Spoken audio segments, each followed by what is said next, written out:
Good evening and welcome everybody to the 22nd Fireside Talk, virtually obviously, in the Great Minds, Great Lives series.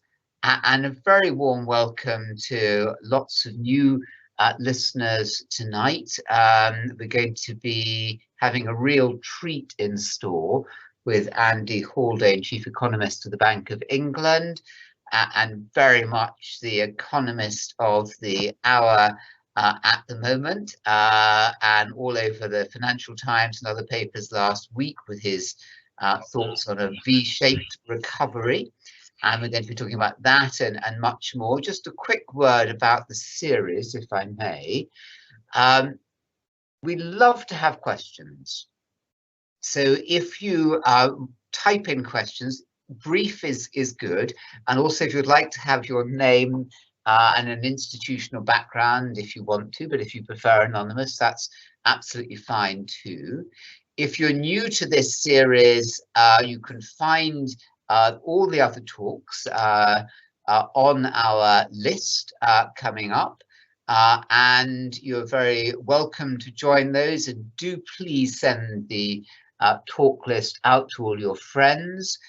It's part of our University of Buckingham outreach to our own students and staff and the community here in Buckinghamshire and way beyond. We have people listening all around the world. We're averaging well over 1,000 people listening into each of the talks, and do send that list once you've got it to others so that they can enjoy it too. Now, one of the big differences between the fireside talks virtually and, say, a literary festival, or listening to Andy if he was giving an economics lecture at some august stage in London, is that we are now coming into Andy's life, and it's interesting to hear the thinkers and writers and public figures talk about their own life, and this is a fascinating doorway that you have behind you, Andy. Can you just tell us where you are, and is this where you do a lot of your thinking and working? Good evening, Anthony. Thank you for that welcome, and thank you to everyone for joining this evening. So I'm here in deepest, darkest Surrey, Anthony. I've been locked down here now for, well, I've lost count of the weeks, which is a bad sign, I think, but it's at least 3.5 months so far and counting. The Bank of England is not quite shut, but no one's really working there at the moment. So I've been here. I do a fair chunk of my thinking here, although I wasn't a huge worker at home until recent events, truth be told. Most of my work was done actually at work, where the distractions, at least some of the time, were fewer. But it's nice being here too, surrounded by somewhat different selection of books than my usual ones. Good opportunity to think and read a little more laterally than usual. So it's got some upsides as well as some downsides working from deepest, darkest Surrey, Anthony. And well, thank you for that, Andy. And tell us just before I begin the questions, how do you see the state of the economy at the moment, and perhaps just give your thoughts on the recovery as you see it at the moment?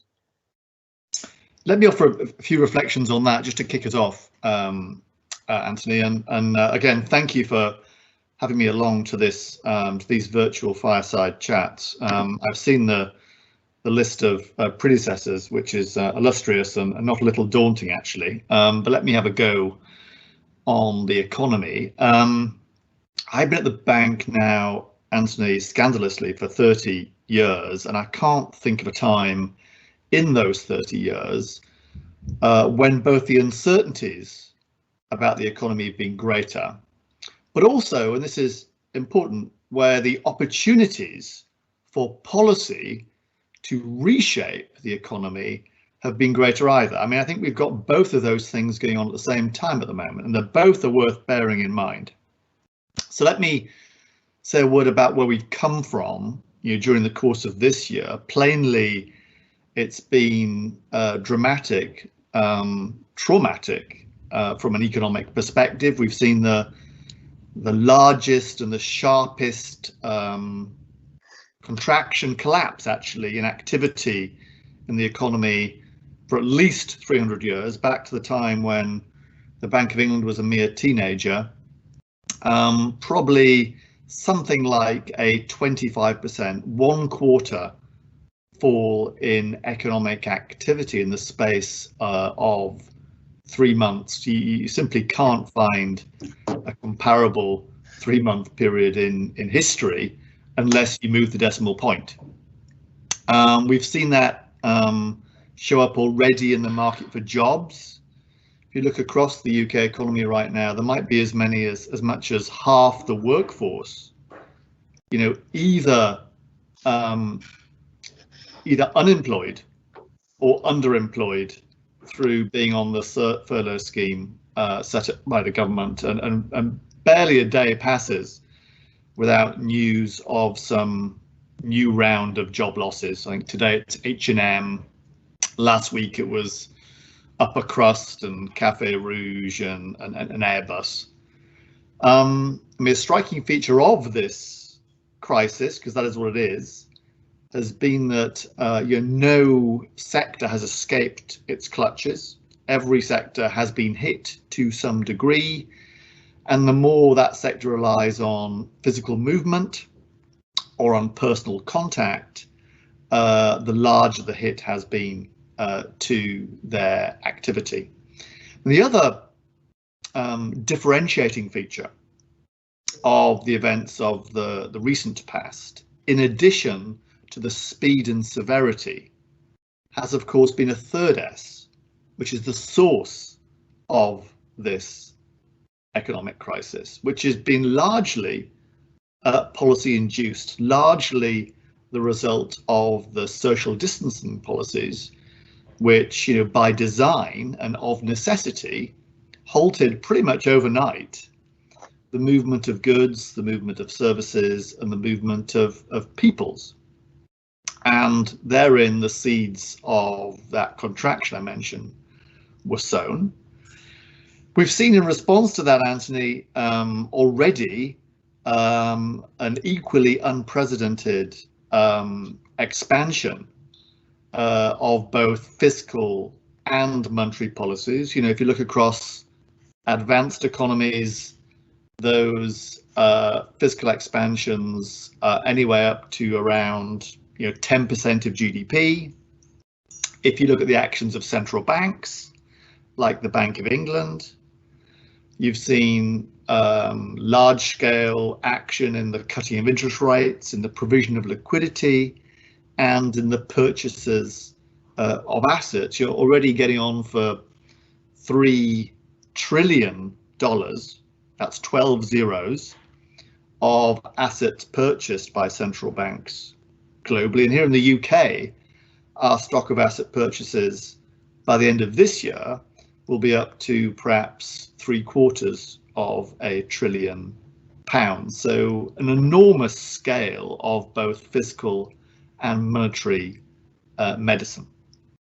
So that is where we're coming from. Let me turn briefly to where we are today. And here's where the news becomes a little cheerier. And you mentioned last week that I'd given a little speech where my diagnosis had been on the economy so far, so V. That is to say, what we have seen and what I felt had been missed in much of the commentary on the economy over the past month or two was any sense that we were already into recovery. In fact, both the UK and global economies have probably been recovering already, Anthony, for 2 or 3 months. So when I said so far so V, that wasn't me being brave and providing a crystal ball forecast on the future. That was actually just me describing the data we already had on the economy as it had troughed in mid-April and has since been picking up for, as I say, 2 or 3 months. We've seen a pretty hefty bounce back, for example, in people spending on household goods, on DIY, on footwear and clothing. We've seen a pretty hefty bounce back in people spending on cars and on houses. And since Super Saturday, we've seen something of a pickup too in people spending in restaurants and bars and in pubs. That leaves the level of activity, still materially below its pre-COVID levels, but nonetheless the direction of travel has been upwards, and that upwards path has come both sooner and has been faster than we at the Bank of England, indeed any other mainstream forecaster, were expecting, not least as those lockdown measures have been released. Let me say a final word about the future before I stop. Plainly, there is a huge amount of uncertainty about what paths the economy might take from here. In fact, I'd go as far as to say that there are multiple paths possible for the economy from here. It's impossible for anyone to know quite which path we will be on. What we can say, however, with greater confidence is what will be the crucial factors in determining which path we are on. And on that front, let me mention 3 of those factors. The first and most obvious is it will depend, of course, on the path of the virus. How big will be the second and third and fourth wave peaks? They surely will come. What's to play for is how large those peaks will be. That's factor 1. The second factor that will be crucial is going to be the animal spirits, for want of a better word, of both households and businesses, how much confidence they have in their health, their medical health, and in their economic health. And on that front, I think 2 possible scenarios are in the realms of the feasible. There's definitely a path in which, people, as lockdown is released, pent-up demand is released, people are back spending, and that reduces the likelihood of businesses cutting their workforces, and that then generates a positive feedback loop between businesses and workers, an upward spiral. That's certainly one outcome. There's a less optimistic path possible too, in which companies do feel the need to make workers redundant because demand is not coming back strongly enough for their goods and services, and that in turn raises the concerns and fears of businesses and households who save in response to that for precautionary reasons, and that takes the legs from underneath the recovery. What John Maynard Keynes, the famous British economist, almost 100 years ago now, called the paradox of thrift. A paradox because what is individually prudent saving could be collectively calamitous if it causes demand in the economy and spending in the economy to shrink. Final point and final factor that will be crucial, I think, for determining whether we find ourselves on the high road economically or on the low road economically. And that final factor is policy. To a very significant extent, which path we are on will be determined by the course of public policy over the period ahead. What is done to tackle problems of unemployment? What is done to bring forward investment in our economy? What's done to stimulate spending in our economy? What's done to generate infrastructure build in our economy? In fact, we could even use the opportunity presented by the COVID crisis, not just to boost those things, but at the same time to tackle some of the deeper seated problems, longer lasting problems that have afflicted our economy, including regional inequalities, including poor levels of productivity, and including our deteriorating environment. So I think to a significant extent, to paraphrase a bit of Shakespeare, our economic destiny lies not in the stars, but to a significant extent in ourselves, in what policy course we choose. I think all of us, you, me, everyone on this webinar, has a role in crafting policies and defining attitudes that could lift us from the low road on to the high road. And that, for me, is one of the most exciting.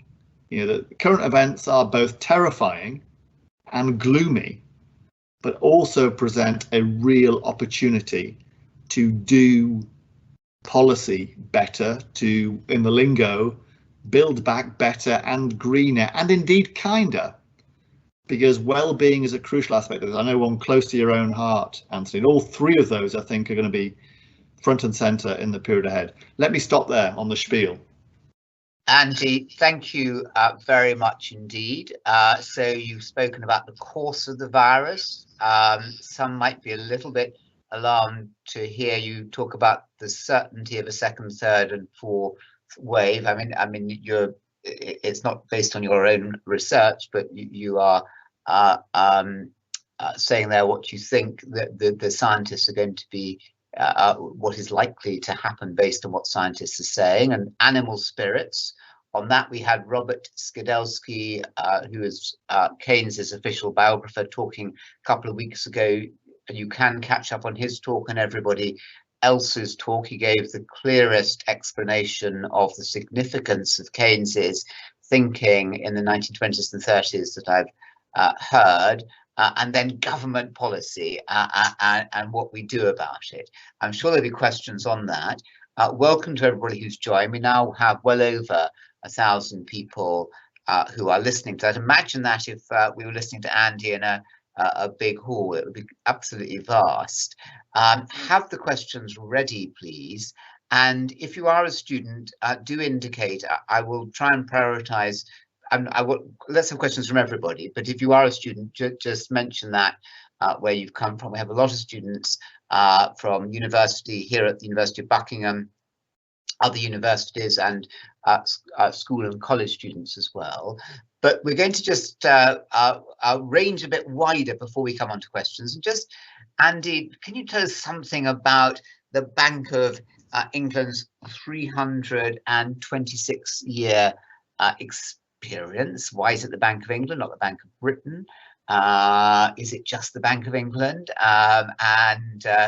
Just very briefly, the importance that it played when created in 1694 and since. Well, let me try to our 325 years of history, Anthony, as briefly as I can. As you say, 1694 was when we came into being by a royal act. We were set up principally to help finance war debts. Although if you go back to our original charter, which we still have, the bank was assigned 3 responsibilities.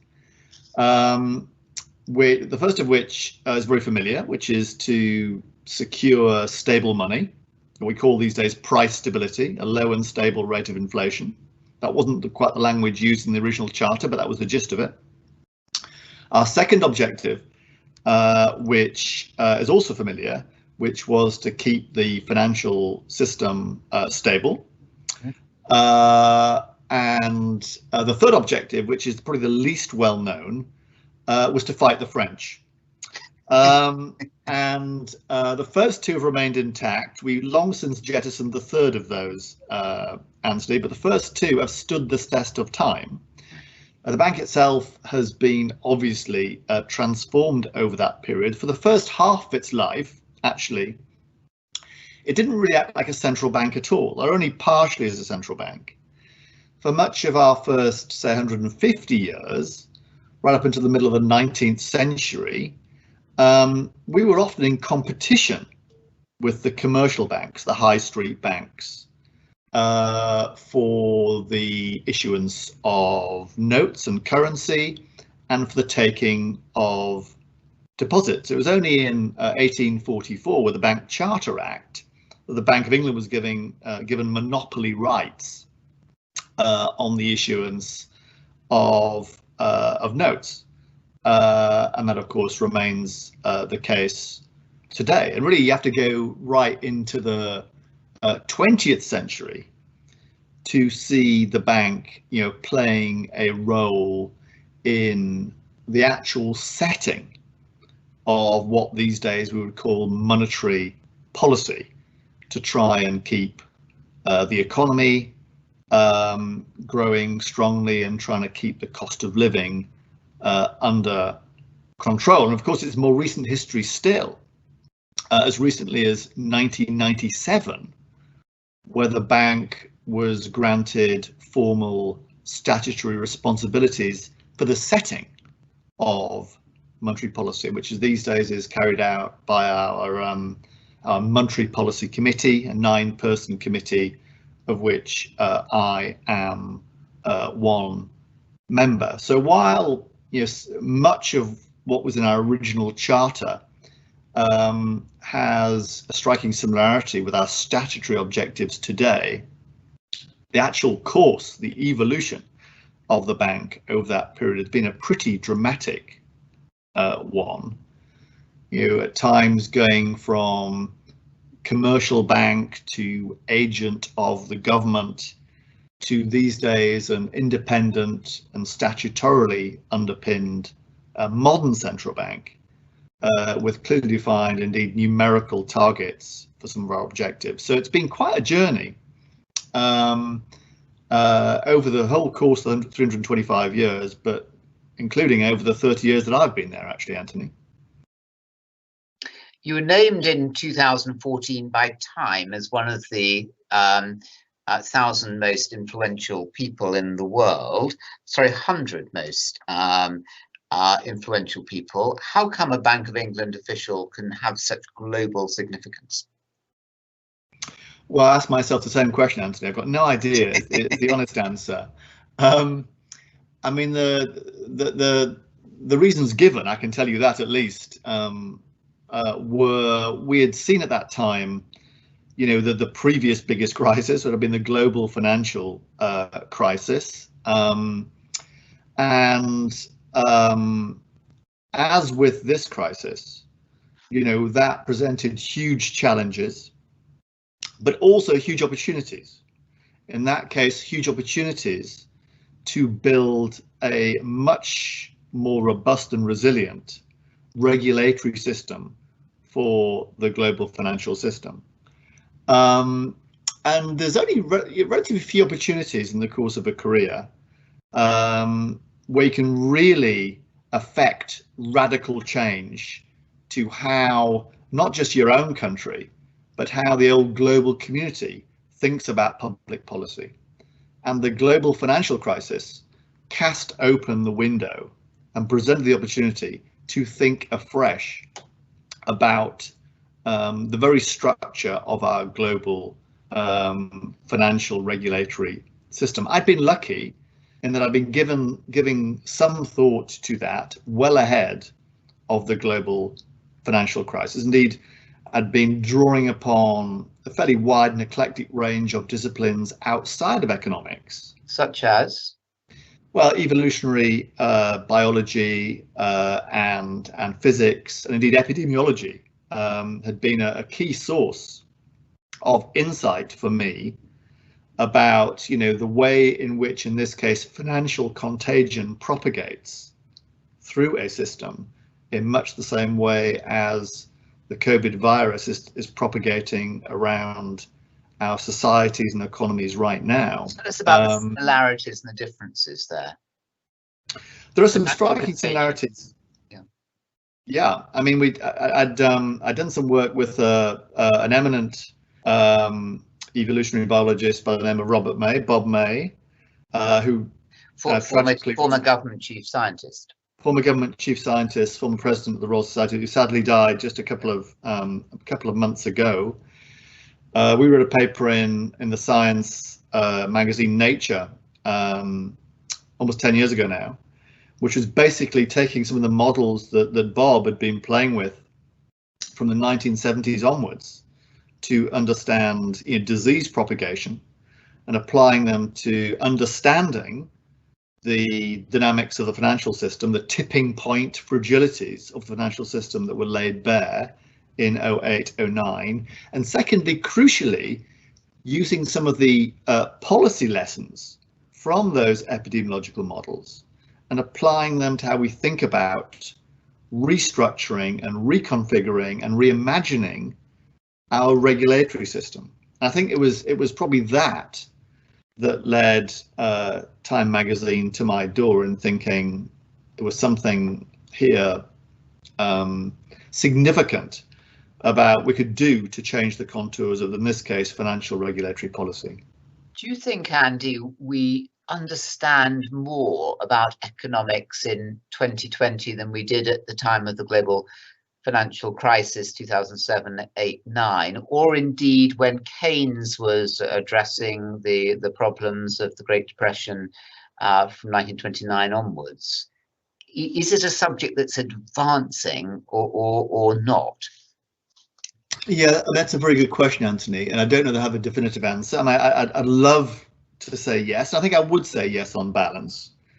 I mean, the slightly frustrating part, I would say, is that we often find ourselves relearning old lessons, forgetting the lessons of history, the lessons of the past. That was plainly the case 10, 12 years ago at the time of the global financial crisis. We had told ourselves a story about us having ended boom and bust, us having distributed risk around the planet in a way that had diversified it away. And on reflection, that was rather hubristic and rather short-sighted, actually, from a historical perspective. We will never do away with boom and bust. It's in the natural human psyche. We will never do away with financial crisis. That too is deeply embedded in the human psyche. Phases of exuberance, excessive exuberance, excessive pessimism have always been with us and always will be with us. And they are the driver of both the business cycle and of financial crises. So we forgot some of the lessons of crises past. But did we learn from the global financial crisis? Yes, I think we learned a lot. And have those learnings been useful when dealing with this crisis? Yes, I think they absolutely have. I think from a policy making perspective, from a Bank of England perspective, there is nothing like a crisis to train your muscles, your policy muscles, for the accelerated speed at which you need to act in response to crisis events. With the glorious benefit of 2020 hindsight, Anthony, back in 08, 09, our crisis muscles had not been recently exercised. And therefore we perhaps were not sometimes quite as nimble as we might have been, at least in the early stages of that crisis. I think with our muscles having been trained a little bit by that crisis, this time it left us much better placed to react at speed and at scale and globally. Pretty much every country, every government, every central bank on the planet has reacted at real speed and at real scale. And had it not been, I think, for the global financial crisis having been a relatively recent memory, I'm not sure we'd have seen that same speed of response. And my hope, of course, would be that speedy and large-scale response will cushion at least some of the downside effects of the COVID crisis. So we hold up politics, philosophy and economics, PPE, as the golden subject that has been the university degree course of so many prime ministers and cabinet ministers. But in reality, there is at least a debating point about whether our knowledge of all three is increasing and enhancing. And indeed, were we to know how to avoid depression, whether governments could apply that, how much can prime ministers actually learn, in the same way that somebody who suffers from depression may know about the causes of depression and how to get out of it, but they can't apply it to themselves. The reason I say that, Andy, is to come back to your 3 points about the trajectory for the country's economy and the global economy as we move beyond COVID. All 3 seem to be highly subjective, namely to remind everybody that the course of the pandemic, the animating spirits, and the policy responses, they're all open, and questions are coming in fast and furious. I'm going to just go into just 2 quick questions before we do that. 2 areas, other areas of your life. Chairing the Industrial Strategy Council, just tell us about that and supply side work. So this is back in 2017, Anthony, that the government of the day put in place a so-called industrial strategy. What's that about? What it is about, as you say, the supply side policies that we know are crucial to the economy's longer term growth rate. So the amount we invest, the amount of innovation that is going on in our economy, the amount of infrastructure that supports our economy, both physical infrastructure like roads and railways, and digital infrastructure like broadband. It's about the skills we have across our economy, and it's about all of those things occurring in each and every region. So those are the sort of foundation stones of the government's industrial strategy back in 2017. And the role of the council, Industrial Strategy Council, which I chair, is to act as an arm's length independent evaluator of how the government is getting on in executing those industrial strategy policies, and what success criteria we should set for those policies. So, you know, those policies will always be in the hands of politicians, I think rightly so.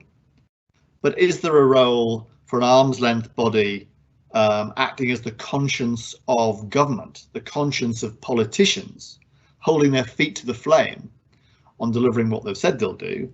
That is the role of the Industrial Strategy Council. And you know, suffice to say, what was important back in 2017 is, I would say, even more important: skills, infrastructure, investment, innovation, place.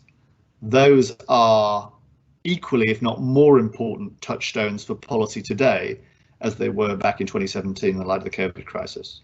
Do ask questions, everybody, please, about that. And just finally, your charitable work for pro bono economics, Andy, can you just share a couple of minutes on that? Very important.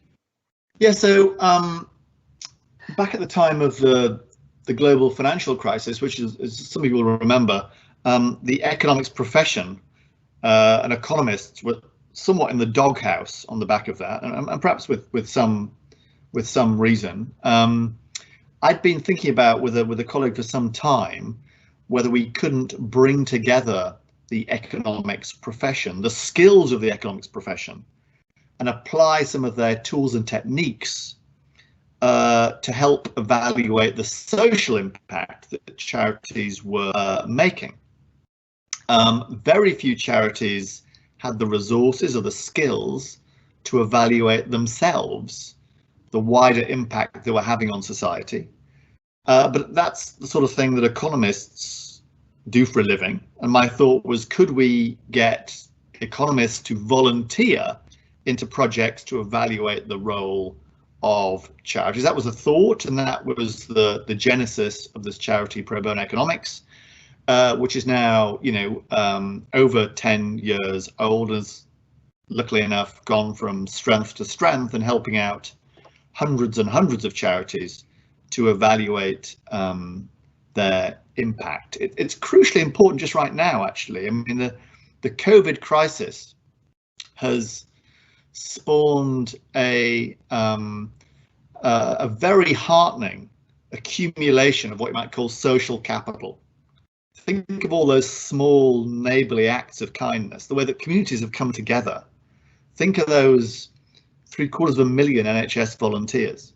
You know, as the other capitals that underpin capitalism have crumbled, financial capital, physical capital, human capital, social capital has stood tall. And I think that's one of the many crucial ingredients for the recovery phase. When I mentioned growing back, building back better, which we should definitely do, and building back greener, which we should certainly do. That's why I threw in building back kinder too, because all the surveys suggest that the COVID crisis, despite all its terrible consequences, has led many more of us to think of ourselves as living in kind communities and kind societies. And that's something important to build on. And that's one of the things that Probate Economics is looking to build on as well, Anthony. Isn't it interesting that we are made happier as human beings by acts of kindness than by accumulating more and more personal money? Beyond a certain point, our happiness evens off. We're going to go to Matthew, who's a school student, for the first question. And actually, it's possible that Andy, you may be this may be sensitive, in which case, obviously, let us know. Matthew says there have been concerns raised by some economists in recent reports, such as inflation, the next threat, by the Institute of Economic Affairs, that the Bank of England's monetary policy may focus too much on monetising the government budget deficit during the recovery from the pandemic at the expense of macroeconomic stability. Any thoughts you can say on that? Well, it's a very good question, Matthew, and you'll be, I hope, unsurprised to hear that issues of inflation plainly are of particular interest to the Bank of England, to the Monetary Policy Committee, because we have, lest we forget, a target for the inflation rate, for the CPI inflation rate of 2%. So we are bound by statute, and rightly bound by statute, to maintain price stability, and that we will do. That's why we've been setting monetary policy as we've been setting it. Right now, there are some very weighty forces acting on inflation in both directions. On the one hand, we have the contraction activity I mentioned earlier on, which would tend to depress prices in the economy.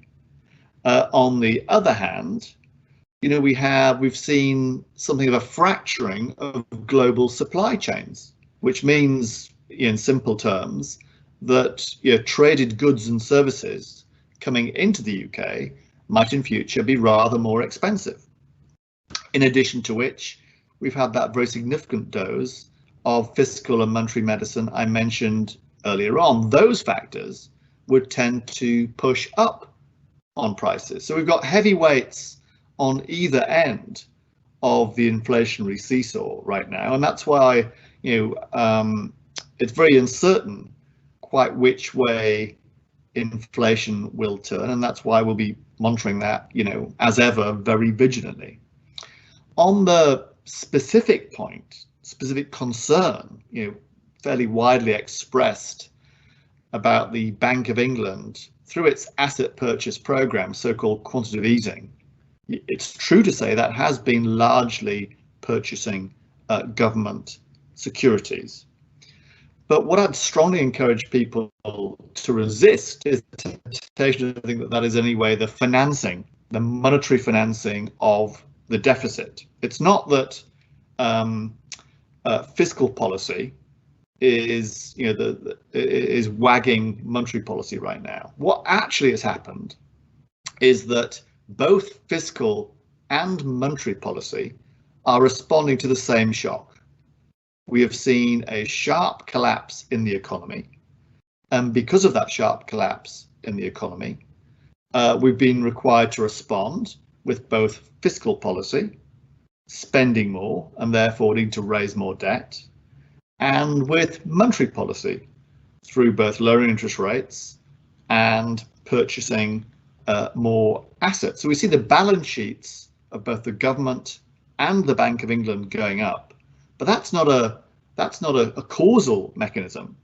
It's just that both are being driven by the same common shock, namely the weakness of the economy. So while it's understandable that people might jump to the conclusion that the fiscal tail is wagging the monetary dog, in actual fact, that isn't remotely what's going on. It's just that both are responding to a common cause, namely the COVID crisis.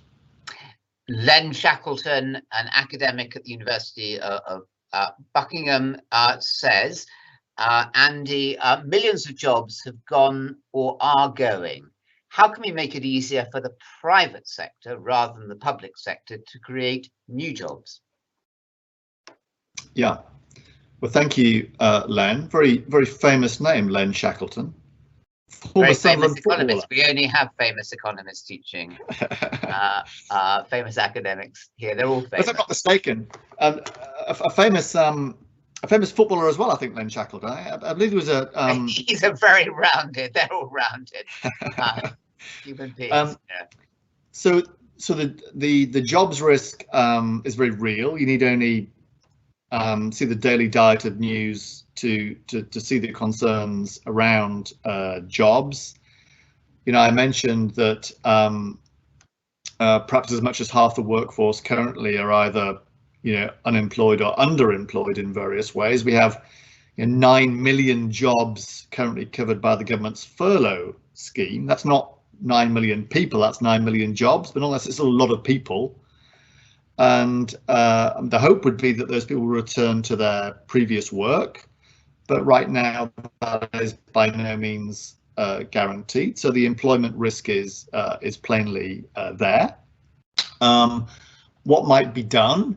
Well, we've already seen announcements by the government, including announcements today, which are very much aimed at supporting activity in the economy and specifically jobs in the economy. We had announcements about the creative sector yesterday.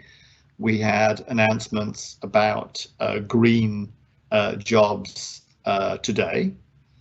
Doubtless there'll be further announcements tomorrow from the government when the Chancellor issues his economic statement. In addition to which, we at the Bank of England are doing our bit to support the growth of businesses, in particular by keeping the cost of borrowing by companies and households at very low levels. Indeed, the cost of borrowing, if you're a company, has never been lower in human history. And indeed, the cost of borrowing, if you are a household buying a house, has also never been lower in human history. It's not just, of course, about the cost of credit, but also about the availability of credit. And here I'd say one of the encouraging signs, very unlike the situation 10, 12 years ago during the global financial crisis, when credit was being constricted to businesses and households. This time, and that is not happening. We are seeing large amounts of credit provided, for example, to businesses. Perhaps north of £50 billion has been lent to businesses over the course of the past few months to tide them over the temporary cash flow shortfalls they are facing as a result of lockdowns. So whether it's the cost of credit or the availability of credit, those are the ways in which the central bank can also support businesses surviving, businesses borrowing to either hire or to invest, and indeed new businesses ideally being started up to create new sets of jobs. Because what's clear, Anthony, is that activity in the economy will not return identically to the situation in January. There'll be some sectors that will find recovery very difficult. For example, in areas of leisure and hospitality and perhaps travel. But equally, some sectors where there is real opportunity, and those green jobs I mentioned earlier on would be one example. Jobs to improve and enhance our digital estate will be a second area where growth is very likely over the years ahead. All of us, of necessity, have had to improve our digital skills, our digital estates over the past few months. And my hope would be we could build on that in the years ahead. The topic of uncertainty was covered by Mervyn King, former governor of the Bank of England, in the first talk in the series, and like all the talks are available for everyone to go to. An anonymous question that says, I am not an economist, but could you please explain to me in non-economic terms why the government can't just carry on bailing people out and putting money into the arts and into other sectors? Well, I shouldn't really speak for government if I can help it. Well, I mean, everyone on this webinar, every sector in the economy, including the government sector, does face budget constraints. We all have to live within our means. We need enough incomings to pay for our outgoings. And that's true of us as individuals in the jobs that we do and the spending patterns that we have. It's true for individual businesses that they're balancing the books between their outgoings and incomings. It's true of whole sectors. Ones are doing well, like technology, and ones are doing less well, like hospitality.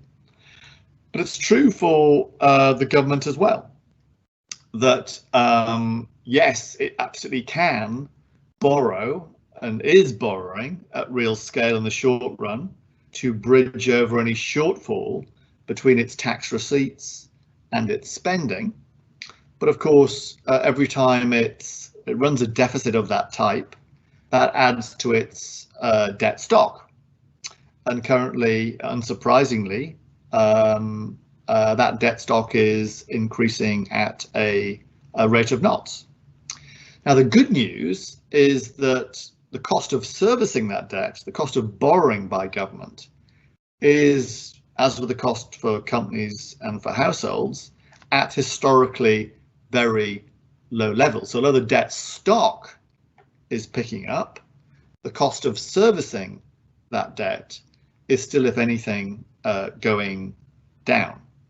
Nonetheless, a government that ran deficits forever would, for some stage, find itself, bumping up against some debt constraints. The cost of servicing that debt would increase, and ultimately that debt then needs to be paid back through higher taxes in the future. So that's why this isn't a recipe for racking up ever larger deficits and ever larger debts, because ultimately they are being paid back by our children and grandchildren and great-grandchildren. It is burdening them too much if we run up debts and deficits that are too large or last too long.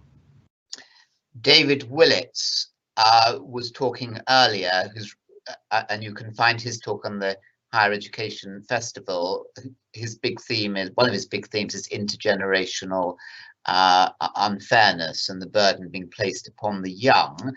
Robin of Uncertain Age is asking, as an individual consumer, Andy, if I want my spending to help the economy recover, where should I look to spend my money?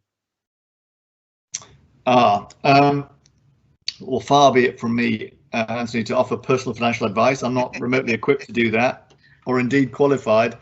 In general terms, in what sectors or areas? Well, I do think, if we were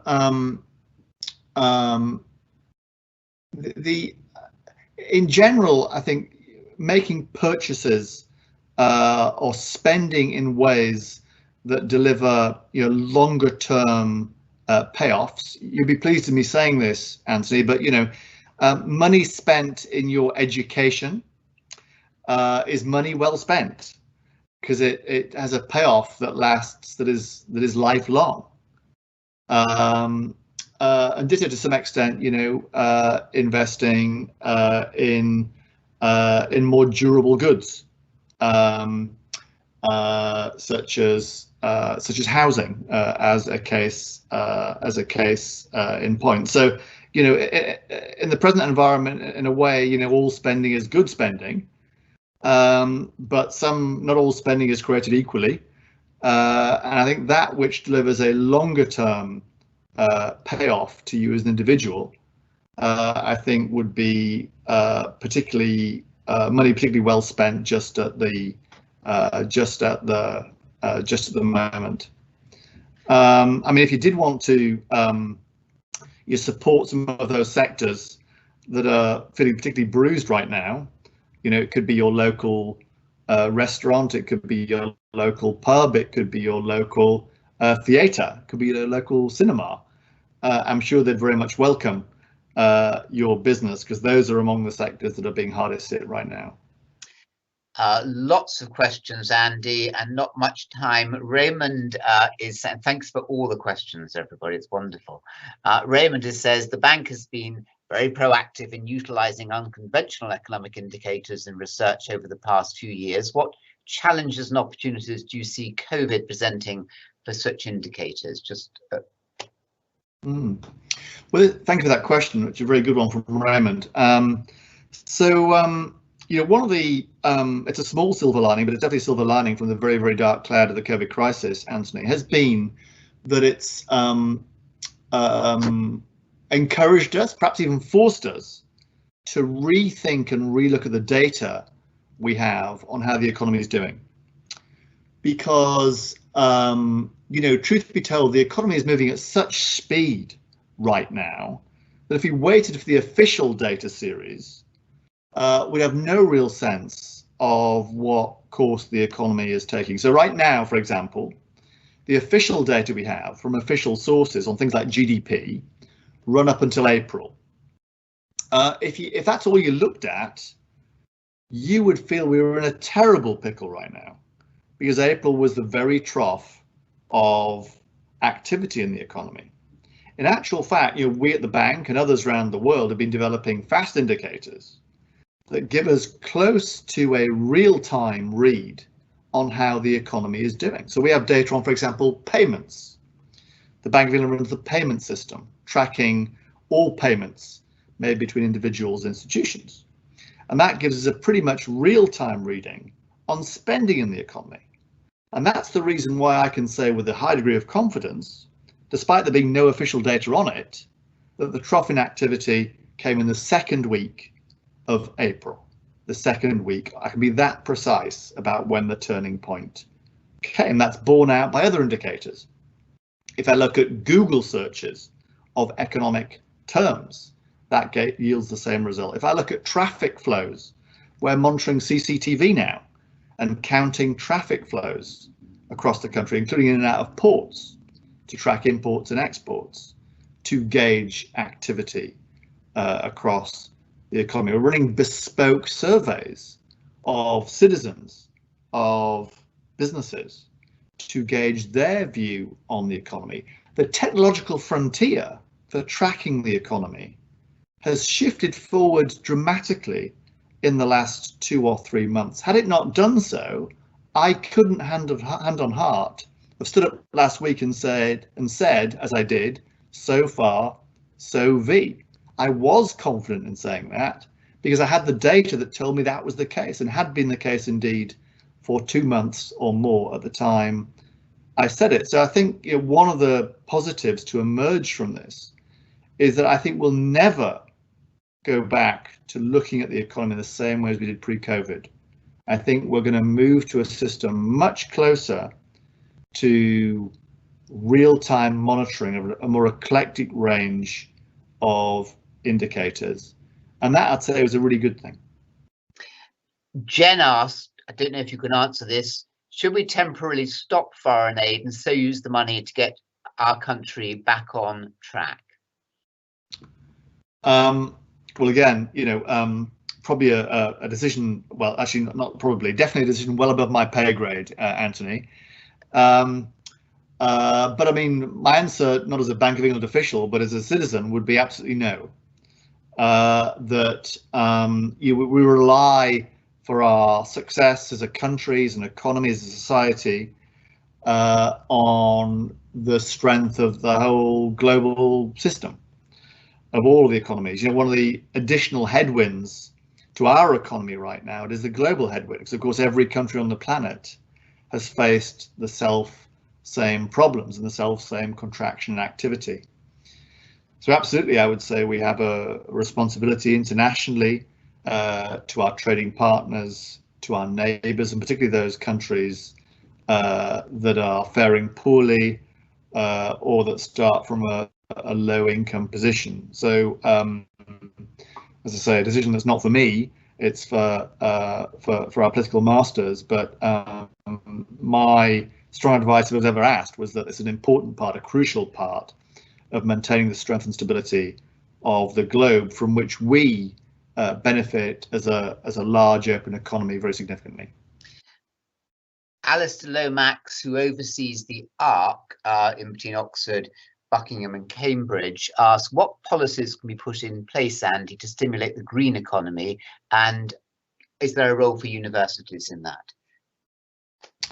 Well, I mean, on the second of those, I would say absolutely yes. You know, I'm not just saying this because you're interviewing me, Anthony, but you know, I think our university sector, you know, is a jewel, one of the jewels in our economic crown, a huge generator of income for the economy, a huge producer of talent and skills and innovation in the economy, and of the many and various places where we need that innovation right now is in the area of green technologies, renewable energy sources of various types. And I hope that the COVID crisis provides a further nudge towards us investing to an even greater extent in those green technologies and in those renewable sources of energy. And I think the university sector has a prominent role to play in driving that technological wave forward. So I think that's a yes and a yes to the two questions that were asked. So just a summative thought. Paul Johnson was describing in the Festival of HE that we were running earlier today, Andy, was saying that this economic crisis is the biggest since the Black Death, and is possibly bigger than the Black Death, where data gathering was rather less perfect than now. Just give us all of us, and thank you very much, everybody, for tuning in. It's wonderful to have such an enormous number. Just give us some grounds for optimism. What can we say about this crisis, whether a V or a W, or whatever it is, that will allow us to live better lives, better quality of lives as we come out and into this third decade of the 21st century? Yes, well, maybe I can touch upon a couple of things. I mean, one is that, which I mentioned earlier on, is that this crisis has brought us together. It's generated a sense of collective spirit and collective responsibility. We've seen sometimes adversaries cooperating. We've seen the way that there's been a joining of hands between governments and businesses and unions and civil society and workers. And that spirit of cooperation is just what we need to recover strongly from that crisis. I hope that spirit of cooperation can continue during the recovery period. It'll be one of the key ingredients in fueling and driving that recovery. I do think that this crisis will have to prompt a very significant upgrade of our digital infrastructures as businesses and as governments, and our digital skills as individuals. And both of those were lagging pre-COVID. I think COVID will help provide the giddy up to us to do a better job as a country on both of those fronts. And that, if that does happen, it will then in turn boost the productivity growth in our economy and the pay growth of the workers in our economy. So there's certainly the possibility the COVID crisis could act as the catalyst for a new wave of investment in digital infrastructure and skills that serves us well longer term. And final point of optimism, final note of optimism, which is the one I mentioned in my opening comments actually, which is there's nothing preordained about the path that we are on economically. It is to some significant extent within our collective gift to determine what letter of the alphabet defines the recovery. And that's where I think, you know, there is a real role to play right now for public policy. It will set the contours of the economy. It will drive the animal spirits of businesses and of households. It can at the same time, you know, deliver on those crucial green objectives, those crucial levelling up objectives. So as after past crises, including the Great Depression, the future to a significant extent is in our hands. And now is the time for students out there, if there were ever a time to make a difference to the course of public policy, to the course of the economy, and the source and the course of society, it is now. So if you do have ideas about how that might happen, please, me and others in the policy community are all ears right now. There's never a better time. I tell all the graduate entrants to the Bank of England, Anthony, that there has never been a better time than now to be in public policy and to be crafting public policy and to make a difference. And that I absolutely believe. That's a very fine and a very moving note to finish the talk with Andy Haldane tonight. Our own individual agency, our own individual efficacy, what we do, all of us do in our daily lives will materially affect the way that we come out of this shocking and unwanted crisis.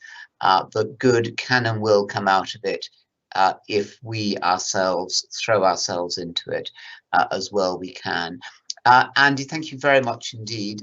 Just let me just say that tomorrow night we've got a wonderful talk about Okinawa, that great battle at the end of the Second World War in the Far East, all the way through to Hiroshima, by one of our university's historians on our London programme. Do please join in for that, join in for all the talks in the future, share the link with everybody. Thank you all those who asked questions, thank you everybody for joining in, but above all, Andy, to listen to this talk by you at this point, we will never live hard working with students sometimes to make everybody realize how unique this crisis is, quite possibly the worst since the Black Death. And here we are with a very positive and uplifting and very accessible talk. Thank you, Andy Haldane, from all of us. A wonderful evening. Thank you. Thank you, Anthony, and thank you everyone else for listening this evening.